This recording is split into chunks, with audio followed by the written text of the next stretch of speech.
আলহামদুলিল্লাহ। আসসালামু আলাইকুম রহমতুল্লাহি ওয়া বারাকাতুহু। বুখারী শরীফ। ইবনে নাতুর বলেন, হিরাক্লিয়াস জ্যোতিষী ছিলেন, তারকার গতিবিধি দেখতেন। তিনি তার কথা জবাবে বললেন, আমি আজ রাতে তারকাবাজির দিকে তাকিয়ে দেখলাম খৎনাকারীদের বাদশাহ আত্মপ্রকাশ করেছেন। এ যুগের কোনো লোকেরা খৎনা করে লোকের ভুল, ইহুদি ছাড়া আর কোনো লোক তো খৎনা করে না। তবে তাদের বর্তমান অবস্থা আপনার দুশ্চিন্তার কোনো কারণ দেখি না। আপনি আপনার রাজ্যের সর্বত্র আদেশ জারি করুন, যেন যেখানে যত ইহুদি আছে সকলকে হত্যা করে ফেলা হয়। এসব কথাবার্তা চলাকালে হিরাক্লিয়াসের নিকট এক ব্যক্তিকে উপস্থিত করা হলো। তাকে গাসসানের রাজা প্রেরণ করেছিলেন। সে আল্লাহর রাসূল সম্পর্কে খবর দিচ্ছিল। হিরাক্লিয়াস তার নিকট সকল খবর শ্রবণ করে বললেন, যাও দেখো গিয়ে তার খৎনা হয়েছে কি না। তারা তাকে দেখে এসে বলল, তার খৎনা হয়েছে।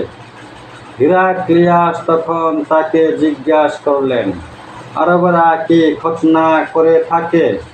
সে বলল, হ্যাঁ, খৎনা করে। তখন হিরাক্লিয়াস বললেন, তবে আরবের এই ব্যক্তি, এই নবী, এই জামানার বাদশাহ, তিনি আবির্ভূত হয়েছেন।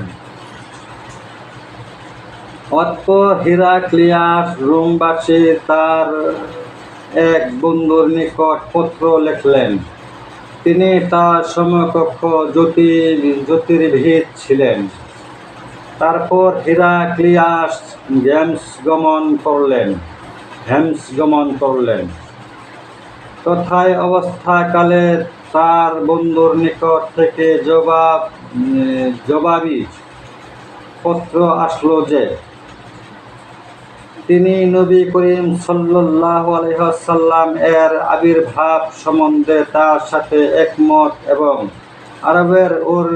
আরবের ওই ব্যক্তির সেই নবী।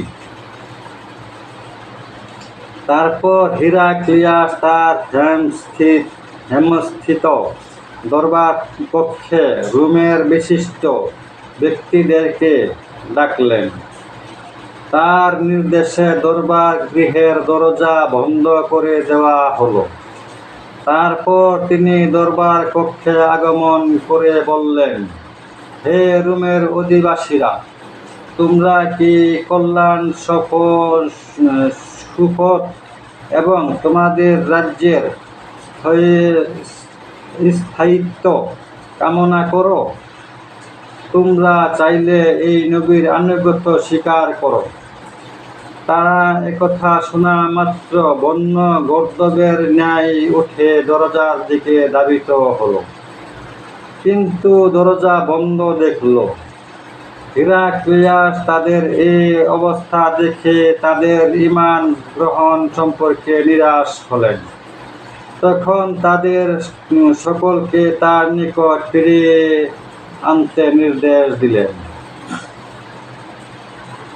তারপর তিনি তাদেরকে লক্ষ্য করে বললেন, আমি একটু পূর্বে তোমাদেরকে যা কিছু বলেছি তা দ্বারা আমি তোমাদের নিজেদের ধর্ম বিশ্বাসের দূরতা যাচাই করে দেখলাম। আমি তোমাদের অবস্থা এখন বুঝতে পারলাম। তখন তারা তাকে সিজদা করল এবং তার প্রতি সন্তুষ্টি প্রকাশ করল।